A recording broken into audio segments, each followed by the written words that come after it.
여러분, 치약으로는 절대 입냄새가 사라지지 않습니다. 손주가 할머니 입에서 냄새 나라고 말하는 순간 가족과의 대화가 끊어질 수 있습니다. 양치 후 한두 시간 지나면 다시 올라오는 그 냄새, 정말 나이 탓일까요? 아닙니다. 30년간 수천 명의 어르신을 치료하면서 발견한 충격적인 진실이 있습니다. 입냄새의 90%는 잘못된 상식 때문에 더 악화되고 있었던 거예요. 오늘 그 진실과 함께 하루 만에 달라지는 자연 비법 2가지를 완전히 공개하겠습니다. 지난달 제게 온 김할머니 이야기부터 들려드릴게요.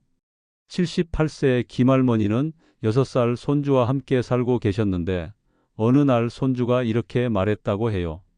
할머니 입에서 이상한 냄새나. 나는 엄마랑 잘래? 그 말을 들은 김할머니는 충격을 받으셨죠.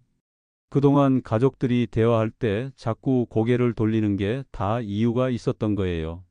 손주와의 뽀뽀는커녕 가까이 앉는 것조차 부담스러워 하더라는 겁니다. 김할머니는 그 후로 손주 앞에서 말하는 것 자체가 두려워지셨어요. 이런 이야기가 김할머니만의 이야기일까요? 또 다른 사례를 들려드릴게요. 아파트 경비 일을 하시던 박아저씨 이야기입니다. 70세 박아저씨는 주민들과 인사할 때마다 사람들이 뒤로 물러서는 걸 느꼈다고 해요. 처음엔 코로나 때문인 줄 알았는데 마스크를 벗고 대화할 때도 마찬가지더라는 거예요. 어느 날은 아는 주민분이 아저씨 혹시 위가 안 좋으세요? 라고 물어보시더래요. 그제야 본인의 입냄새를 깨달으신 거죠. 박 아저씨는 그 후로 사람들과 대화하는 게 너무 부담스러워서 경비 일도 그만두려고 생각하셨다고 해요. 마지막으로 이런 분도 계셨어요. 82세 이할머니는 평생 교회 성가대 활동을 하셨는데 어느 날부터 옆 사람들이 자리를 바꾸기 시작했다고 해요. 처음엔 우연인 줄 알았는데 연습 시간에 혼자만 떨어져 앉게 되는 상황이 반복되더라는 거예요. 30년 넘게 함께 해온 성가대 언니들조차 직접적으로 말하지 못하고 대신 거리를 두는 방식을 선택한 거죠. 이 할머니는 내가 뭘 잘못했나 하면서 우울증까지 오셨다고 합니다. 저는 이런 어르신들을 정말 많이 만났어요. 입냄새 때문에 가족과 멀어지고 사회생활이 위축되고 자신감을 완전히 잃어버린 분들을 수없이 봤습니다. 그런데 정말 안타까운 건 이분들 대부분이 잘못된 방법으로 더 악화시키고 계셨다는 거예요. 안녕하세요. 저는 30년 넘게 시니어 구강 건강만 연구해온 치과 의사입니다. 지금까지 3천여 명의 어르신들을 치료하면서 한 가지 확실하게 깨달은 게 있어요. 입냄새는 절대 나이 탓이 아니라는 것입니다. 그럼 왜 나이가 들수록 입냄새가 심해지는 걸까요? 첫 번째 원인은 침 분비 감소입니다. 70대 이상 어르신의 약 73%가 침샘 기능 저하를 겪고 있다는 연구 결과가 있어요. 침이 줄어들면 입안이 마르게 되고 이때 세균들이 폭발적으로 증식하기 시작합니다. 특히 잠들기 전과 기상 후에 가장 심해지는 이유가 바로 이것 때문이에요. 앞서 말씀드린 박 아저씨도 바로 이 경우셨어요. 고혈압 약을 드시면서 입이 더 마르게 된 거죠. 두 번째 원인은 잇몸 질환입니다. 65세 이상의 85%가 어떤 형태든 잇몸 질환을 앓고 있다고 해요. 염증이 생긴 잇몸에서 나오는 냄새는 정말 지독합니다. 썩은 달걀 냄새와 비슷하다고 보시면 돼요. 김할머니 경우도 잇몸 깊숙한 곳에 염증이 있었는데 본인은 전혀 모르고 계셨어요. 세 번째는 혀백태입니다. 혀 위에 하얗게 쌓이는 저 막 그냥 놔두시는 분들이 정말 많아요. 하지만 저기엔 수억 개의 세균이 살고 있습니다. 현미경으로 보면 정말 충격적이에요.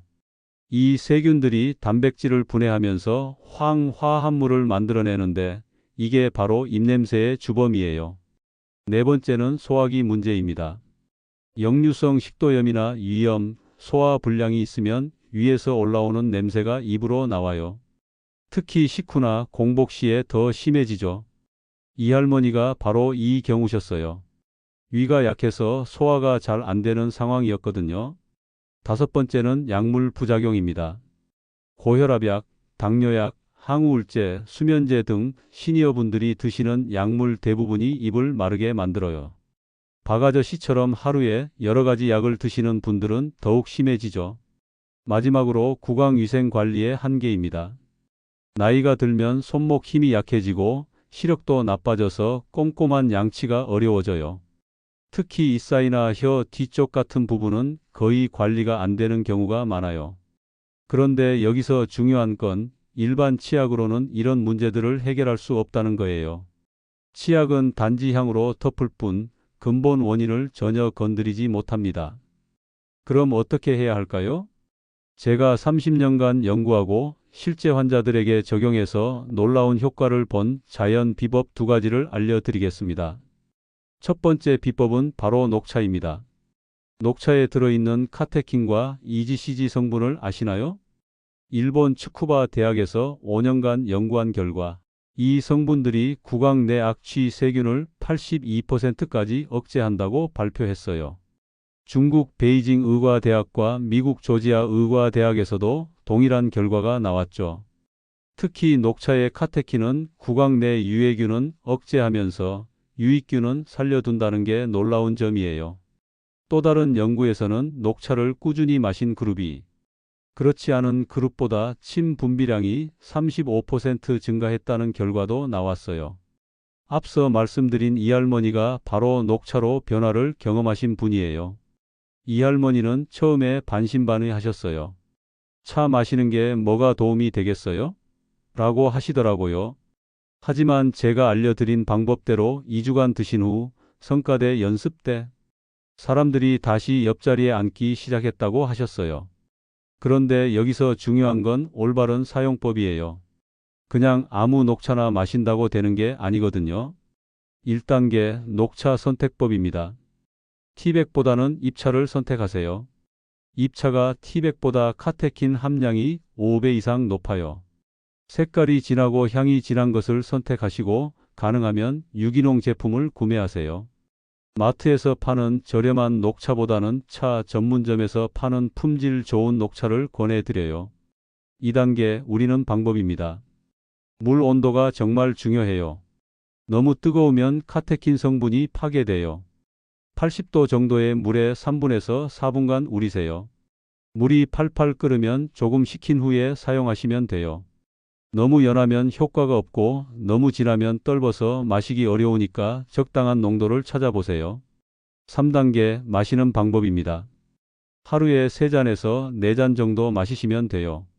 아침, 점심, 저녁 식후 30분에 마시는 게 가장 효과적이에요. 그런데 여기서 핵심은 그냥 마시지 마시고 입안에서 10초 정도 머금었다가 삼키세요. 이렇게 하면 구강 내 세균과 직접 접촉하면서 항균 효과를 극대화할 수 있어요. 4단계 추가 활용법입니다. 진한 녹차를 우려서 가글용으로 사용하는 것도 정말 좋아요. 양치 후에 녹차로 30초간 가글하시면 치약으로 제거되지 않은 세균까지 억제할 수 있어요. 이 할머니도 이 방법을 쓰셨거든요. 성과대 연습 전에 항상 녹차 가글을 하신다고 하셨어요. 녹차의 또 다른 장점은 침 분비를 촉진한다는 거예요. 입이 마른 분들에게는 정말 도움이 많이 돼요. 그리고 소화도 도와주니까 위장에서 올라오는 냄새도 줄여줄 수 있고요. 하지만 녹차에도 단점이 있어요. 즉효성은 떨어진다는 거예요. 꾸준히 2-3주는 마셔야 확실한 효과를 볼 수 있거든요. 그래서 더 빠른 효과를 원하시는 분들을 위한 2번째 비법을 알려드릴게요. 2번째 비법은 바로 생강입니다. 생강 속에 들어있는 진저올, 쇼가올, 시네올 성분을 들어보셨나요? 이 성분들은 구강 내 염증을 잡고 세균을 억제하면서 입안을 즉시 상쾌하게 만들어줘요. 한국식품연구원에서 발표한 자료에 따르면 생강 추출물이 구강 내 악취균을 87% 억제한다고 나와 있어요. 특히 잇몸 염증에는 생강만 한 게 없어요. 항염 효과가 정말 뛰어나거든요. 앞서 말씀드린 김할머니가 바로 생강으로 기적 같은 변화를 경험하신 분이에요. 김할머니는 처음에 생강이 너무 맵고 자극적이라고 걱정하셨어요. 하지만 제가 알려드린 방법대로 아주 소량씩 사용하시니까 전혀 문제 없으셨다고 해요. 생강즙을 치약에 한 방울씩만 떨어뜨려서 양치하셨는데 단 3일 만에 가족들이 변화를 느꼈다고 하셨어요. 그리고 2주 후에는 손주가 다시 할머니한테 뽀뽀하러 달려왔다고 하시더라고요. 박 아저씨도 생강을 활용하신 분이에요. 박 아저씨는 생강차를 마시는 방법을 택하셨어요. 출근 전에 생강차 한 잔, 점심 후에 생강차 한 잔 이렇게 드셨거든요. 한 달 후에 주민들이 아저씨, 요즘 건강해 보이세요? 라고 말하기 시작했다고 해요. 그럼 생강을 어떻게 사용해야 할까요? 1단계 생강 선택법입니다. 마른 생강보다는 신선한 생강을 사용하세요.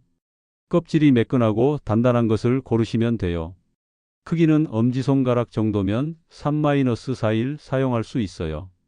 유기농 생강이 가장 좋지만 일반 생강도 충분히 효과적이에요. 2단계 생강즙 만들기입니다. 생강을 깨끗이 씻은 후 껍질을 벗기세요.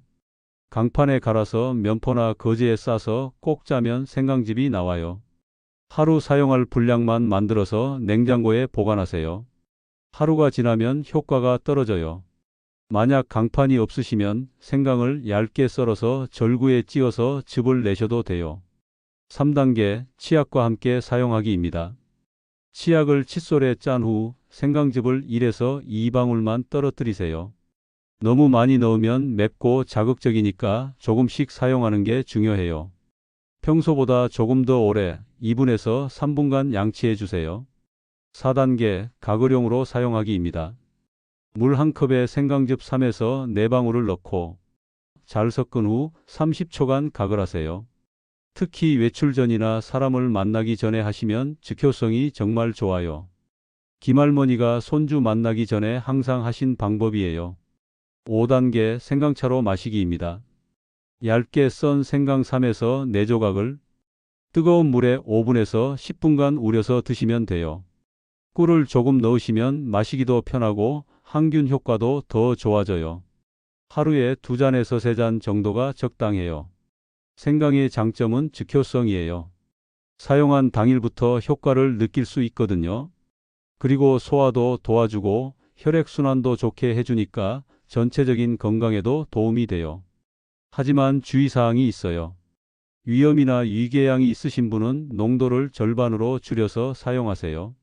그리고 생강 알레르기가 있을 수도 있으니까 처음 사용할 때는 팔목에 발라서 테스트해 보세요. 임신 중이거나 혈액 희석제를 복용 중인 분들은 의사와 상담 후에 사용하시기 바라요. 자, 이제 2가지 비법을 어떻게 조합해서 사용할지 알려드릴게요. 먼저 녹차와 생강의 특징을 정리해보면 녹차는 세균 억제 82%, 냄새 중화 효과, 침분비 촉진, 부작용 거의 없음, 장기적 관리에 최적이에요. 생강은 항염 효과 강력, 세균 억제 87%, 즉각적인 상쾌함, 소화 개선, 즉효성이 뛰어나요. 둘 다 치약을 대체할 수 있는 강력한 자연 구강 청결제라고 보시면 돼요. 그럼 하루 루틴을 짜 보겠습니다. 아침 기상 후 7시에서 7시 30분 생강즙 1-2방울 넣은 치약으로 양치 즉각적인 상쾌함으로 하루 시작. 아침 식사 후 8시에서 8시 30분 녹차 한 잔 입안에서 10초 머금었다가 삼키기. 점심 식사 후 12시 30분에서 오후 1시 녹차 가글 30초 식후 냄새 제거. 오후 간식 후 오후 3시에서 오후 3시 30분 생강차 한 잔 오후 입냄새 예방. 저녁 식사 후 저녁 7시에서 저녁 7시 30분 녹차 한 잔 하루 종합 관리. 잠자리 들기 전 저녁 9시 30분에서 저녁 10시 생강 가글 후 일반 양치 밤새 세균 증식 억제. 외출이나 사람 만나기 전 생강 가글 즉시 효과. 이렇게 조합하시면 단기 효과와 장기 효과를 모두 잡을 수 있어요. 실제로 이 방법을 쓰신 분들의 후기를 들려드릴게요. 김할머니는 3개월 후 이렇게 말씀하셨어요. 선생님, 요즘 손주가 할머니 입에서 좋은 냄새 난다고 해요. 이제 안 끼는 것도 좋아하고 뽀뽀도 먼저 해달라고 해요. 박 아저씨는 6개월 후 이런 변화를 경험하셨어요. 주민들이 이제 먼저 다가와서 인사해요. 어떤 분은 아저씨 요즘 젊어 보이세요? 라고 하시더라고요. 경비 일도 훨씬 즐거워졌어요.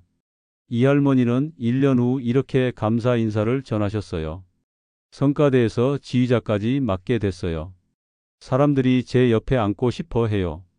30년 만에 이런 자신감을 다시 느끼네요. 정말 놀라운 변화들이죠? 이분들의 공통점은 포기하지 않고 꾸준히 실천하셨다는 거예요. 처음 1주에서 2주는 큰 변화를 못 느끼실 수도 있어요. 하지만 3주에서 4주 후부터는 확실한 차이를 경험하게 되실 거예요. 그리고 무엇보다 중요한 건 이 방법들은 모두 안전한 자연 재료라는 거예요. 화학 성분 가득한 구강청 결제나 인위적인 방법이 아니라 우리 조상들이 수천 년간 사용해온 자연의 지혜를 활용한 거거든요. 부작용 걱정도 거의 없고 비용도 저렴해요. 마트에서 녹차와 생강만 사시면 한 달에 2-3만 원이면 충분해요. 비싼 구강청 결제나 특수 치약 사는 것보다 훨씬 경제적이죠. 그런데 가장 중요한 건 여러분의 마음가짐이에요. 입냄새는 절대 나이 탓이 아닙니다. 방법을 모르셨던 것뿐이에요. 지금까지 가족과 거리를 두게 만들었던 그 입냄새, 이제 끝낼 수 있어요. 내일부터 가족과 손주 앞에서 다시 당당해질 수 있어요. 더 이상 손으로 입을 가리며 말하지 마세요. 더 이상 사람들이 고개 돌릴까봐 걱정하지 마세요.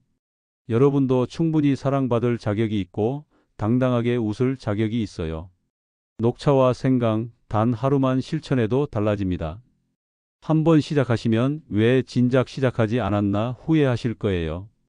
여러분의 자신감 있는 미소를 되찾으시길 바라겠습니다. 이 영상이 도움되셨다면 구독과 좋아요 꼭 눌러주시고 댓글로 여러분의 경험담을 들려주세요. 어떤 방법을 써보셨는지, 어떤 변화를 경험하셨는지 정말 궁금해요. 여러분의 후기가 다른 분들에게도 큰 도움이 될 거예요. 오늘도 시청해 주셔서 정말 감사합니다. 건강하세요.